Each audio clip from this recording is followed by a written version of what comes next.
Good morning, good afternoon, good evening, everyone. Welcome back to my channel. If you are new here, I'm Leenda, and this is for the record, Your Honor. ¿Qué pasa, mi amigo y amiga? Sadly, Kawasaki number 70, Jorge Prado, has been announced to be out for this coming Saturday and will be sitting on the sidelines for Glendale. This comes after we saw him on the ground rolling on the track last week in qualifying sessions right before the night race of Anaheim 2. The injury sustained turned out to be a dislocated shoulder in the crash that was his first timed session, round 3 of the Monster Energy AMA Supercross Championship. Despite the holdup and short run, Prado managed to still get 14th place in fastest time qualifying, but obviously he had to withdraw and settle for a DNS did not start. According to Jorge himself, he stated, "I overjumped the quad a little bit in qualifying and went into the berm.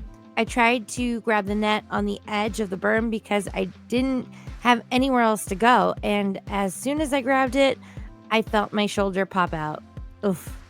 It's a shame because it wasn't a big crash, just a little mistake on my part, but I couldn't avoid it. My shoulder was popped back into place 30 seconds later, and it's feeling good now, not very painful. I need to sit out and rest and see how my shoulder feels after today and evaluate from here.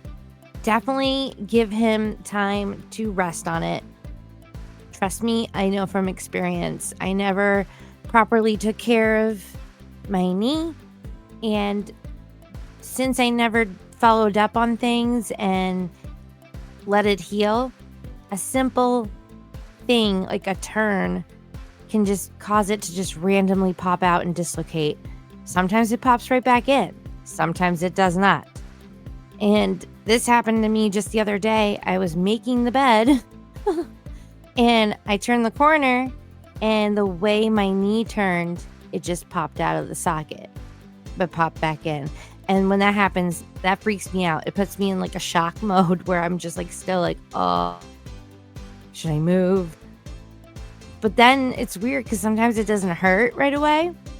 But if you don't ice it or heat it or do whatever works for you with pain right away, and you sit on it, oh my God, you're not going to be able to even straighten it out the next day. Put pressure on it, stand on it, do anything. So for him, he won't be able to lift. Let him take the time. It sucks, but to be honest, he's already had a really rough start, and no one's expecting him to be winning every weekend. He's just starting out. In my opinion, speculation though, I do think Kawasaki kind of jumped on this too early. I don't know what the process was before signing him, if they trained him on whoops, because that seems to be the biggest problem for him. And that is one of the biggest, most important techniques to have down for the sport of Supercross. I don't know. I do think in the future he will be a top 5 contender and consistently, so that will be really nice. But we have time. He has time. Prior to this incident, we had noticed and heard about his issues with the whoops. Like I was saying, it just hasn't been easy on him as he is still learning the full craft.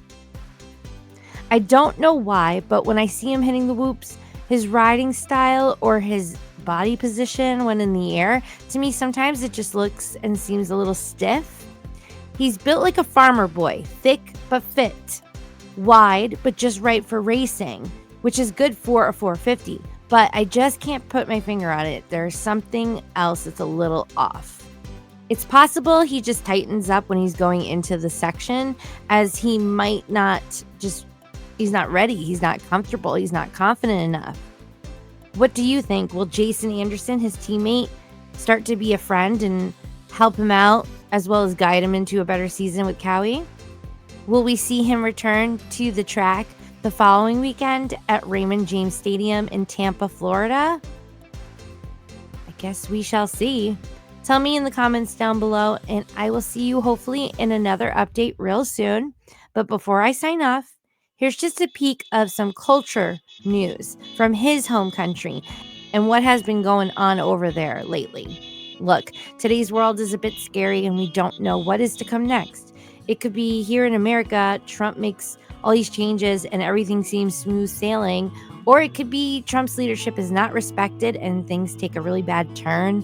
Another huge life-altering event. I don't know. Who knows?